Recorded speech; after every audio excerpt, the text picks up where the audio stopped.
Hayırlı таң, құрметті достар. Бүгін таң сағат 7, 2025 жыл. Әр күні қандай тақырыпта әңгіме қозғау менің ойыма салмақ түсіреді.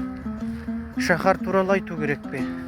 Саяхатты ұнатпайтындар бар. Кітап туралы айту керек пе? Кітап оқығысы келмейтін адамдар бар.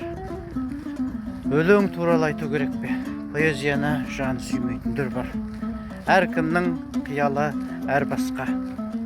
Сіздерге қандай тақырыптар ұнайды, соны өздеріңіздің пікір аймақтарыңызға жазып қалдыра кетсеңіздер, өзара пікір алмассақ, кеңессек тым жақсы болатын еді. Өйткені екі адамның, тіпті көп адамның мәслихаты адамның жанын, санасын, көкжиегін кеңейтеді, өсіреді. Сіздерге қашанда жақсылық тілеймін. Бізге бірге болыңыздар, достарыңызға бөлісіп қойыңыздар, пікірлеріңізді жаза кетіңіздер.